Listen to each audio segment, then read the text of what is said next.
I know nothing about QAnon. I know nothing about it. I know nothing about the indictment. I know nothing about WikiLeaks. I have no idea who these women are. That I'm proud to be an American, where at least I know I'm free. Nice?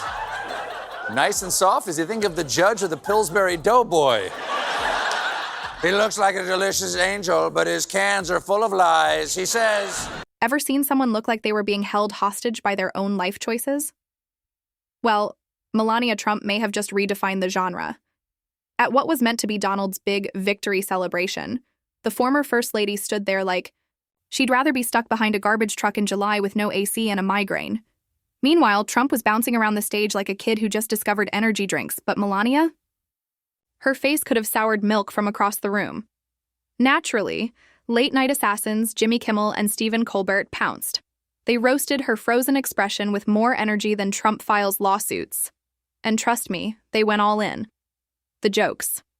We're flying faster than subpoenas at Mar-a-Lago. Want the full roast rundown? Oh, we've got every delicious one-liner coming your way. But hey, quick pause. If you're into this kind of sharp satirical chaos, smash that like button and hit subscribe. Over 92% of viewers haven't subscribed yet, and it only takes one click to keep the tea flowing and the sarcasm sizzling. Done? You're a real one. Now, let's pull back the velvet curtain on a Trump celebration that felt more like a silent hostage negotiation, one forced smile at a time. Detaining some foreigners against their will. For instance, Melania. She got $250,000 for giving a speech at her house. But when you hear her speak, when she opens her mouth, you realize how worth it is. The case where if they can do this to me, they can do this to anyone. It's true. No, it is true. Just think about that. If it could happen to him. Donald's bouncing around like a kid who just found out the White House is handing out double scoops again, grinning, fist pumping, probably mentally redecorating the next bathroom in 24-karat gold. And Melania? She's trailing behind with the enthusiasm of someone who just learned her favorite soap's been replaced with a reality show starring her husband. Her face could curdle champagne. It's less First Lady and more hostage in a wax museum that suddenly started talking. Watching them together feels like a nature documentary. The male struts and screeches, oblivious and proud, while the female stares into the distance, praying the orange apex predator loses interest.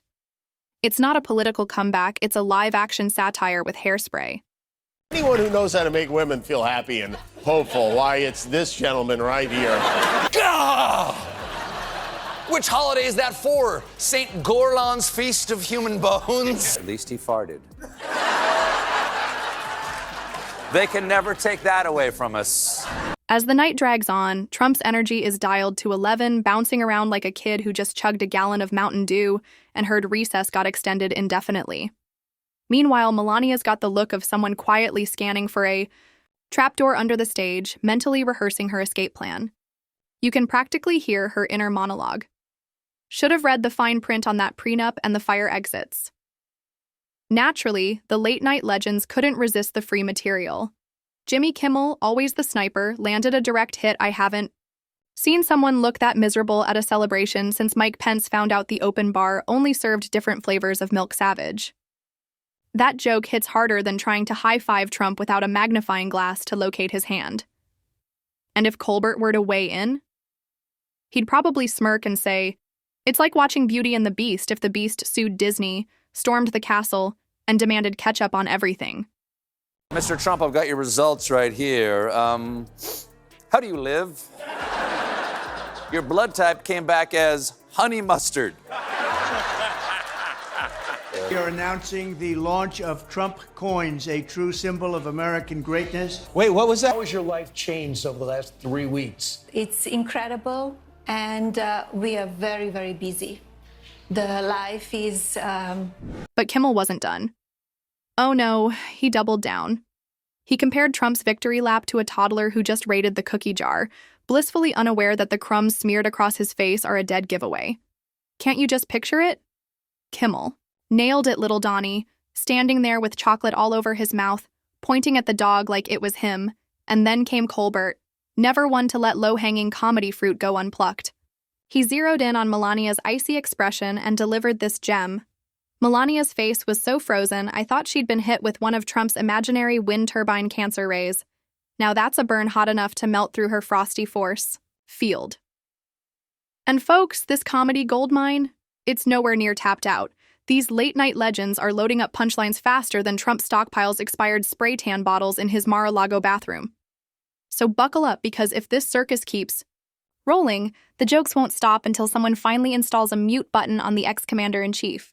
The MAGA nuts and Sweaty Teddy doing this. Trump's own running mate, J.D. Vance, is the main source of this nonsense. He's been talking about this in speeches. He's been posting about this. And then they said, "Sir, we have a vest." I said, "Well, should I leave my suit on and put it over the vest?" But that doesn't look very good. Right? Today was Trump's chance to wake up, snort a line of gas station energy powder, and get on that stand to prove that this is all a big Joe Biden witch hunt. Hold on to your MAGA hats, folks, because this comedy train isn't slowing down. It's barreling ahead like Trump on a 3 a.m. Twitter binge with a grudge and no spell check.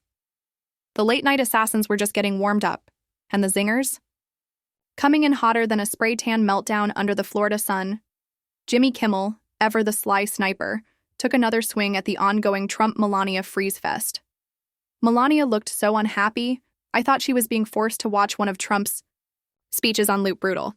That burns hotter than self-tanner in a sauna. But wait, Stephen Colbert wasn't about to let Kimmel have all the fun. He landed his own jab. Melania's face was so stiff, I'm starting to think she's allergic to winning. Or maybe just, maybe. She's allergic to standing next to that much orange without hazard pay. And as the night rolled on, the jokes kept flying faster than Trump reshuffles his legal team before breakfast. Honestly, we're here for every second of it. Because when politics feels like a circus, you might as well enjoy the clowns with the best punchlines. I'll tell you, I can buy Trump grabbing two pussies at once. He suffered from TDS, commonly known as Trump derangement syndrome. Now, that is false. And there's only one person who suffered from Trump derangement syndrome. His name is Donald Trump. Trump eventually ordered him to pay Daniels $130,000, telling him, just do it. It was like watching a tennis match, only instead of balls, the late-night hosts were smashing punchlines back and forth. And some of those hits landed harder than Trump's golf swing after 3 Diet Cokes and a double cheeseburger. Stephen Colbert, king of the classy roast, delivered a nickname so cold it should have come with a frost warning. Melancholia Trump oof. And honestly, he's not wrong. She looked like she was mentally photoshopping herself out of the entire event. Can you blame her? She signed up for gold-plated toilets, not front-row seats to America's longest-running political circus.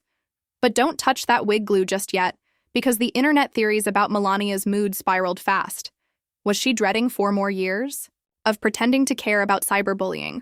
Or had it finally hit her that the First Lady starter pack doesn't come with a get-out-of Mar-a-Lago free card? And while everyone was busy analyzing her icy glare, they missed the real show stealer, Trump's bizarre victory jig. It wasn't just a celebration. It looked like an emergency attempt to generate enough hot air to keep his hair from floating away. Honestly, that comb-over looked like a golden retriever.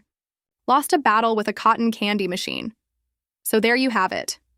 Melania's deadpan stare became instant meme material, and the late-night legends, Kimmel, Colbert, the whole crew, they were tossing out zingers faster than Trump hands out ridiculous nicknames. He said he wouldn't do them anymore, but then lying Stephen Colbert. No talent guy, broke his promise to himself, really. How does he look himself in the mirror at night? Sad. Those people in North Carolina, those are incredible people. Those are incredible patriots. You want freedom? Take pride in your country. What I said.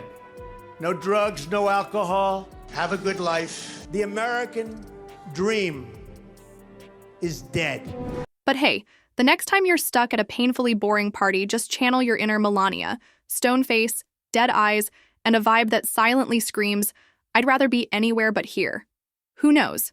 You might just go viral or end up as the next punchline on late night TV.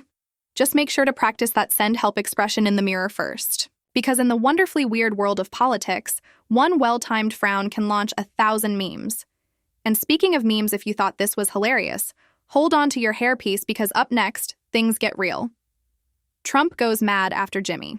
Kimmel and Stephen Colbert expose Melania with one word. Trust me, you're not ready for the level of comedic chaos coming your way. It's going to be huge.